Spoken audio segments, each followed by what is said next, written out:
Depuis la nuit des temps, l'humanité contemple les étoiles, observe les saisons, écoute les murmures du vent et les grondements de la terre. Elle cherche des signes, des indices, des réponses. Qui sommes-nous? D'où venons-nous? Et surtout, où allons-nous? Cette quête du sens a donné naissance à une tradition universelle, celle des prophéties. Bien avant que les sciences modernes ne tentent d'expliquer le monde, les peuples s'en remettaient aux visions des prophètes.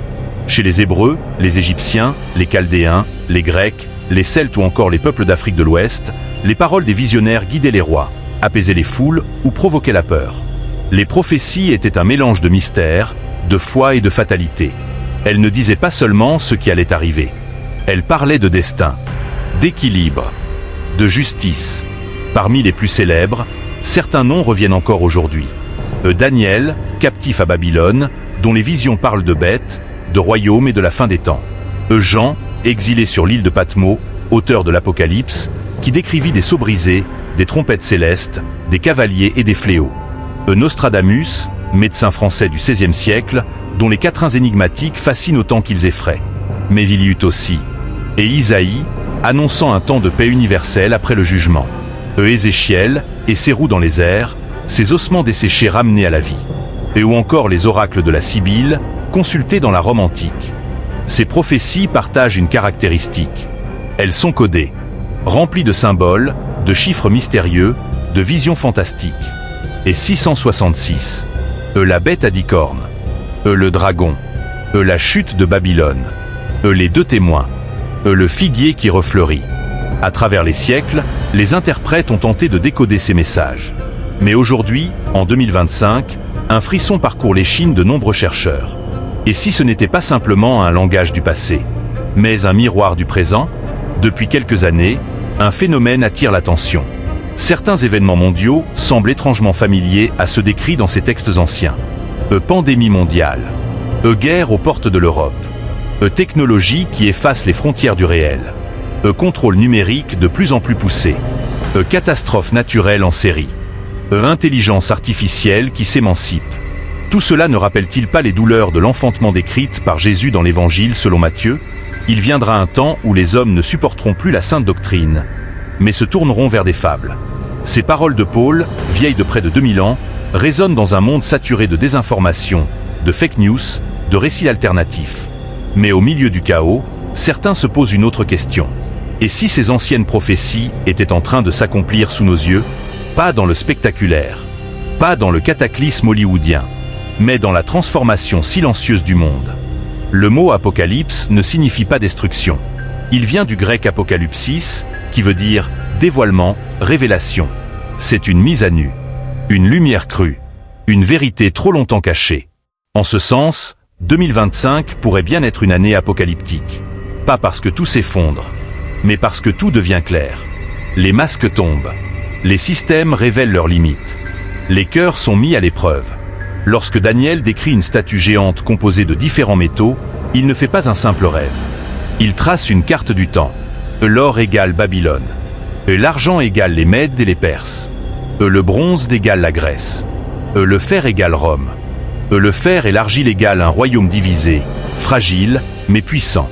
Et à la fin, une pierre non taillée par la main de l'homme vient frapper les pieds de la statue. Elle la fait tomber. Et cette pierre devient une montagne. Certains y voient l'annonce d'un royaume spirituel qui viendra remplacer les empires humains. À la lumière de tout cela, 2025 semble être plus qu'une année comme les autres. C'est une frontière invisible. Un carrefour entre ce qui fut annoncé et ce qui est vécu. Et peut-être aussi ce qui va bientôt arriver. Contrairement à ce que l'on croit, les prophéties ne sont pas des fatalités. Elles sont souvent conditionnelles. Si mon peuple s'humilie, prie, cherche ma face et se détourne de ses mauvaises voies, alors moi, je l'écouterai depuis le ciel. C'est un appel à la transformation, pas à la peur. Un avertissement d'amour, pas un scénario de terreur. Alors que nous plongeons dans ce voyage prophétique, souvenons-nous, l'avenir n'est pas figé. Le passé parle encore. Et 2025 pourrait bien être une année charnière entre ce que nous étions et ce que nous allons devenir. Le monde en 2025 est en pleine mutation. Les bases de notre civilisation tremblent. Ce qui semblait hier encore stable, pérenne, évident, devient aujourd'hui incertain, instable, déroutant. Nous avons basculé dans une époque d'accélération. Une époque où tout va plus vite, mais où l'essentiel semble nous échapper. En à peine 2 décennies, l'intelligence artificielle est passée du domaine de la science-fiction à celui de la gestion quotidienne. Aujourd'hui, elle analyse nos données, nous propose des choix, nous assiste dans nos décisions. Dans certains pays, des IA rédigent des lois, diagnostiquent des maladies, participent à des procès, prédisent des comportements humains. Mais à quel prix? Des millions de personnes perdent leurs emplois, remplacés par des algorithmes. Les artistes eux-mêmes voient leurs créations imitées, transformées, dépassées par des machines qui n'ont ni conscience, ni douleur, ni âme. Nous avons libéré une force sans précédent. Mais avons-nous la sagesse de la contrôler? Cette question renvoie à d'anciennes mises en garde prophétiques. Des machines qui parlent, pensent, décident. Ne serait-elle pas l'écho moderne de la bête qui reçoit un esprit et parle, décrite dans l'Apocalypse? Fable, mythe ou métaphore technologique trop proche de notre réalité? Pendant ce temps, la Terre souffre. 2025 connaît une hausse généralisée des températures, des incendies records en Afrique, Australie, Amazonie, des inondations massives en Asie, des cyclones plus fréquents et plus violents. Les glaciers fondent, les océans montent, les terres se dessèchent et les populations migrent. Chaque année, des millions de réfugiés climatiques cherchent un abri. Mais où aller quand les frontières se ferment et que les ressources diminuent? Ma maison est sous l'eau. Mon village n'existe plus. J'ai marché des semaines, mais on me dit de repartir. Repartir où? La guerre n'est plus une menace lointaine. Elle est là. En Ukraine, en Israël, dans des régions d'Afrique et d'Asie, les conflits s'enchaînent. Des alliances anciennes se fissurent. L'ONU est impuissante. L'OTAN se réorganise. Les grandes puissances jouent une partie d'échecs planétaires, où chaque coup peut être fatal. Nous sommes entrés dans une nouvelle guerre froide.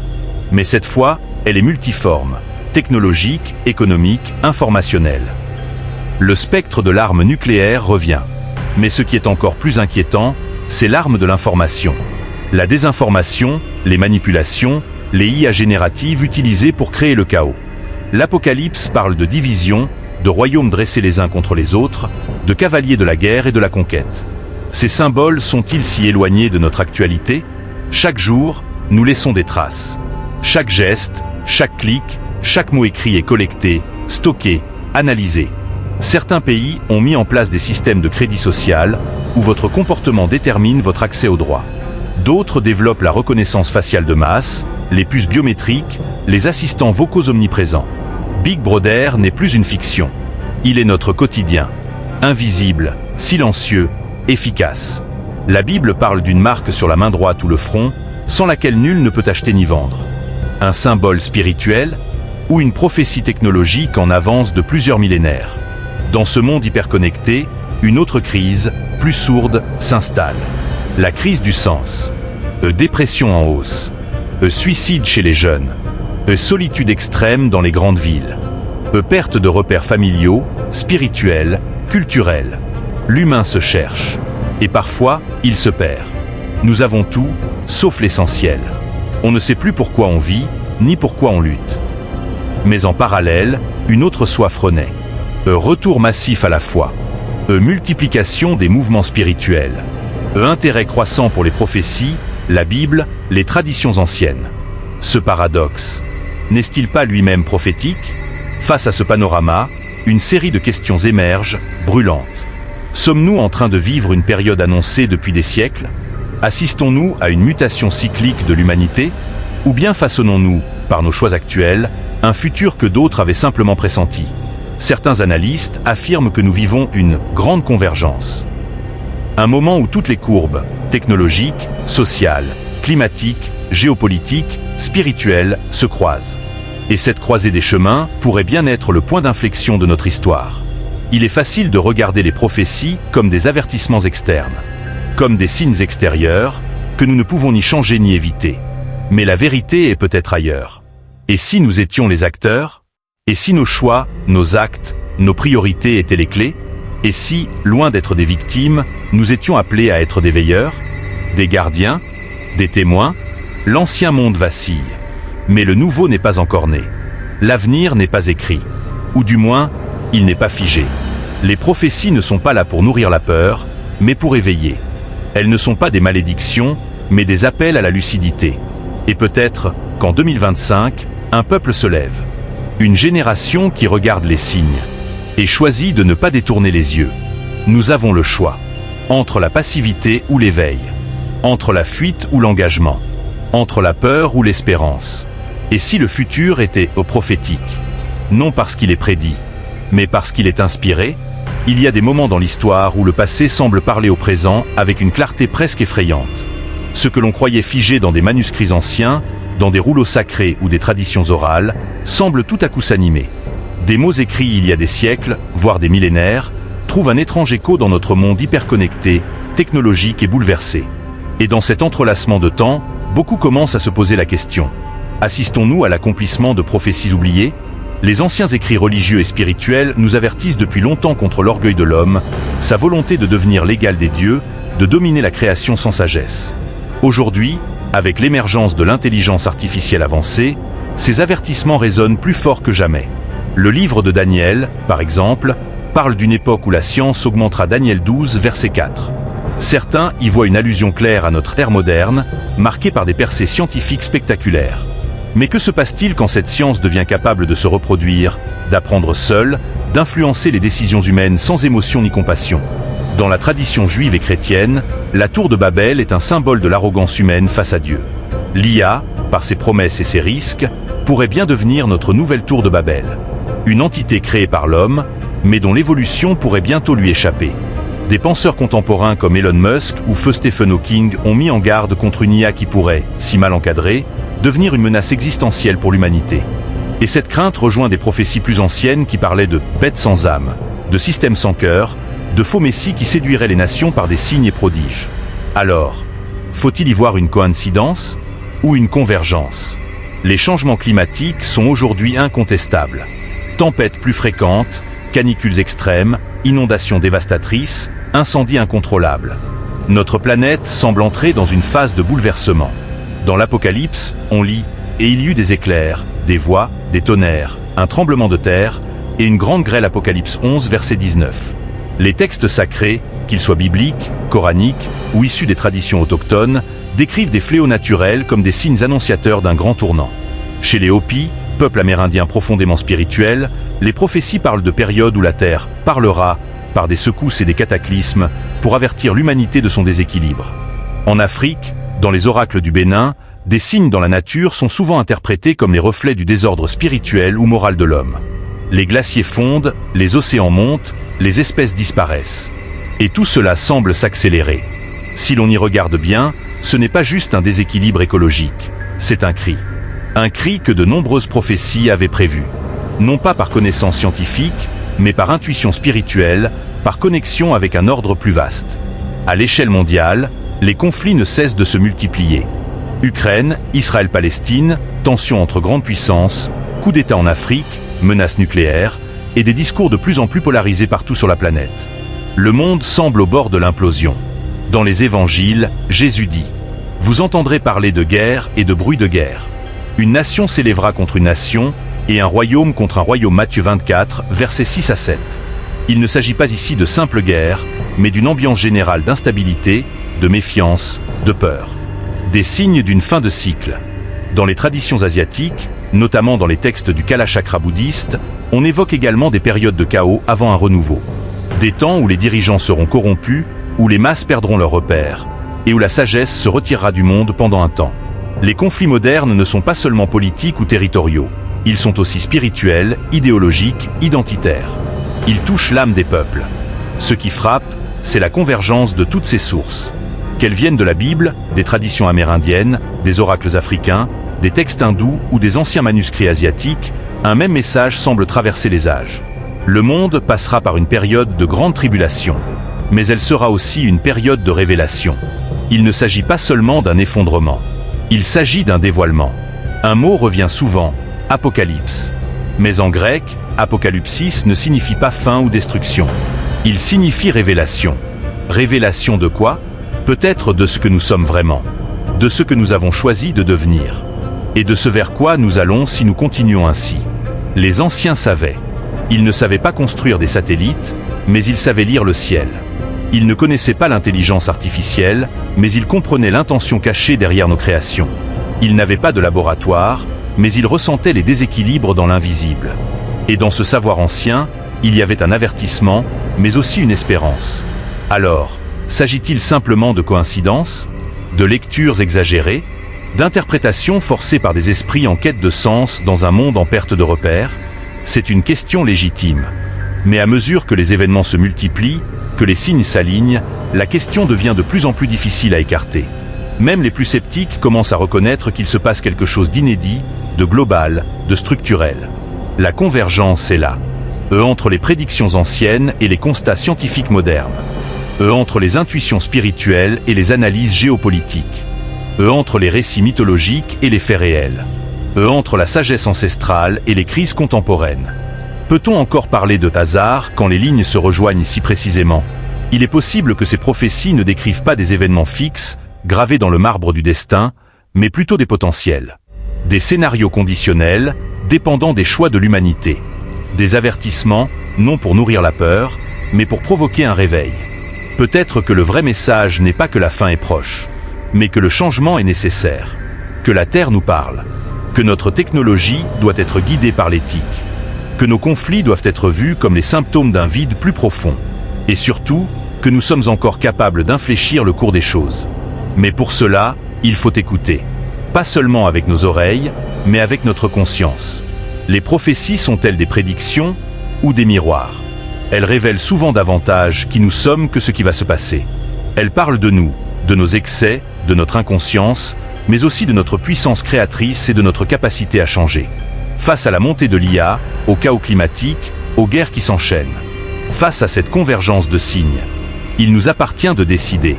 Sommes-nous les témoins d'un effondrement inévitable, ou les artisans d'une nouvelle ère, douloureuse certes, mais porteuse d'espoir et de renouveau? Dans toutes les grandes traditions, avant le renouveau, il y a la crise. Avant la lumière, l'obscurité. Avant l'éveil, le tremblement. Les prophéties ne sont pas là pour nous figer dans la peur. Elles sont des signaux, des phares.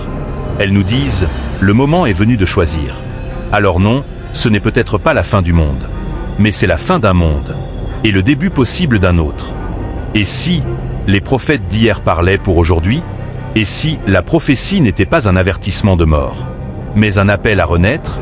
Et maintenant, que nous disent ces signes pour demain? Après avoir exploré les convergences entre prophéties anciennes et réalités actuelles, une question s'impose naturellement. Et après, où allons-nous? À quoi devons-nous nous attendre? Et surtout, que pouvons-nous faire? Le monde est à un tournant. Ce que nous vivons aujourd'hui n'est pas simplement une succession de crises, mais les douleurs d'un accouchement collectif. Une transition, douloureuse mais pleine de promesses. L'avenir se dévoile peu à peu, non pas comme un destin figé, mais comme un champ de possibilités. À ce stade, plusieurs chemins apparaissent à l'horizon. Ils ne sont pas écrits d'avance. Ce sont des trajectoires probables, que nos choix individuels et collectifs peuvent encore influencer. C'est l'un des scénarios les plus souvent évoqués, et aussi l'un des plus redoutés. Celui où la technologie, notamment l'intelligence artificielle, finit par dépasser notre contrôle. L'automatisation gagne tous les secteurs. Des robots chirurgiens, des juges algorithmiques, des systèmes de sécurité autonomes. L'intelligence artificielle devient à la fois outil, juge et créateur. Mais où est la place de l'humain dans ce monde ultra connecté? Certains y voient un progrès inévitable. D'autres y perçoivent une menace. Celle d'un monde déshumanisé, où les émotions, la foi, la conscience ne seraient plus nécessaires.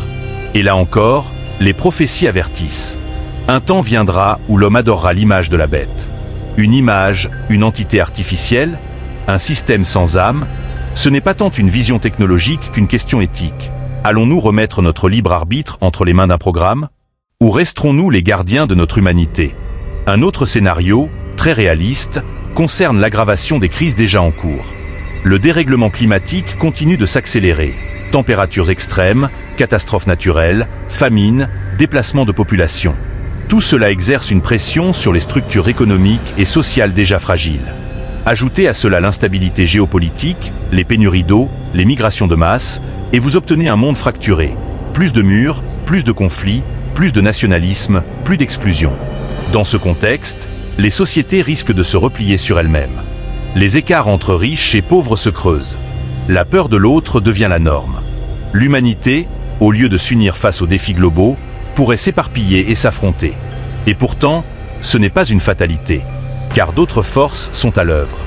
Des voix s'élèvent, des ponts se construisent, des mouvements de solidarité, d'écologie spirituelle, de justice émergent partout.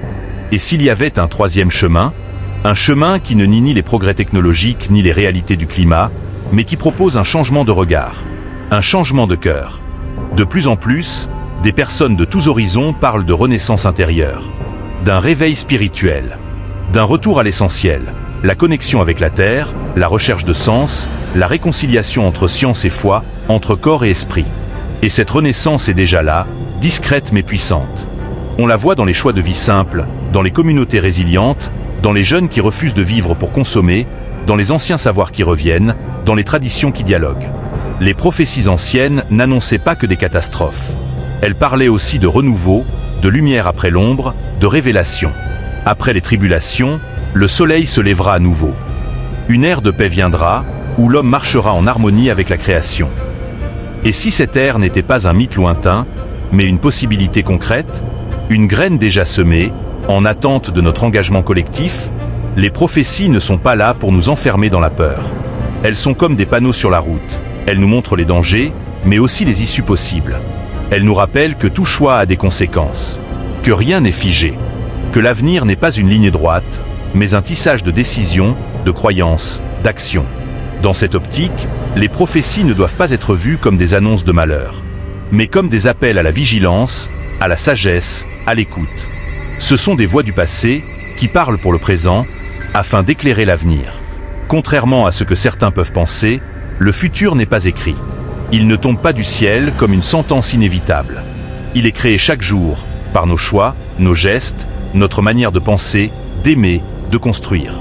Les prophéties peuvent annoncer des risques, mais elles laissent toujours une porte ouverte. Une possibilité de transformation. Prenons un exemple biblique. Dans le livre de Jonas, Dieu envoie un prophète avertir la ville de Ninive qu'elle sera détruite. Mais les habitants, au lieu de résister, écoutent. Ils changent de comportement. Et la catastrophe annoncée est évitée. Ce récit nous enseigne une chose précieuse. Le destin peut être changé. Même la prophétie la plus sévère peut devenir une bénédiction, si nous répondons avec humilité et action. Aujourd'hui, plus que jamais, nous avons une responsabilité historique. Chaque génération a ses défis, mais notre époque les cumule tous, technologiques, écologiques, spirituels, sociaux. Nous sommes face à des choix majeurs, et nos décisions auront des répercussions durables pour les générations futures. La question n'est donc pas « que va-t-il arriver ?», mais plutôt « qui allons-nous devenir ? Allons-nous céder à la peur, à la division, à l'indifférence ? Ou allons-nous choisir la voie du courage, de l'unité, de la réconciliation ? De plus en plus de penseurs, scientifiques, spirituels, artistes, activistes s'accordent sur un point essentiel. Nous sommes les co-créateurs du futur. Nous ne sommes pas de simples spectateurs. Nous ne sommes pas condamnés à subir. Chaque acte compte. Chaque choix influence le tout. Chaque prière, chaque œuvre de justice, chaque geste d'amour est une graine pour un avenir meilleur. Et même si les temps sont incertains, une chose demeure, l'espérance. L'espérance n'est pas une naïveté. C'est une force. Un engagement à croire que, même au bord du gouffre, une autre voie est possible. Alors oui, l'avenir se dévoile. Il montre ses ombres et ses lumières. Il révèle ses dangers et ses promesses. Mais il ne nous impose rien. Il nous invite. Il nous dit, tu peux choisir la peur ou la foi. Tu peux rester passif ou devenir acteur. Tu peux suivre la foule ou tracer une nouvelle voie.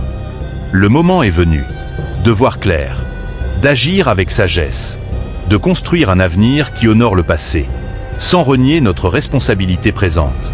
Et si l'avenir n'était pas un piège à redouter, mais une page blanche à écrire ensemble, ce que nous vivons aujourd'hui n'est pas simplement une crise. Ce n'est pas juste une succession de mauvaises nouvelles, de conflits, de catastrophes ou de tensions planétaires. Ce que nous vivons, c'est un carrefour, un moment charnière, un point de bascule dans l'histoire de l'humanité, où chaque pas compte, où chaque choix, chaque silence, chaque action ou inaction peut peser lourd dans la balance de demain. Partout autour de nous, des signes de rupture sont visibles. Dérèglements climatiques, tensions géopolitiques, crise sanitaire, accélération technologique incontrôlée, perte de repères collectifs. Mais au-delà de ces fractures apparentes, quelque chose d'autre se manifeste. Un appel silencieux, un souffle intérieur, une invitation profonde à se recentrer, à réfléchir, à choisir. Parce que ce monde, dans toute sa complexité et son chaos, cherche du sens. Et ce sens, il ne viendra pas uniquement de l'extérieur. Il naîtra de l'intérieur, de notre capacité à écouter, à discerner, à oser poser un autre regard sur ce que nous traversons. Les prophéties anciennes ne sont pas là pour nourrir la peur. Elles ne sont pas destinées à créer la panique ou la paralysie. Elles ne sont pas des chaînes qui nous condamnent à un destin inévitable. Au contraire, elles sont souvent des appels à la vigilance, à la responsabilité et à l'espérance lucide. Elles ne disent pas « Voici ce qui va se passer, quoi qu'il arrive ». Elles disent plutôt « Si vous continuez dans cette direction, voici ce qui pourrait arriver ».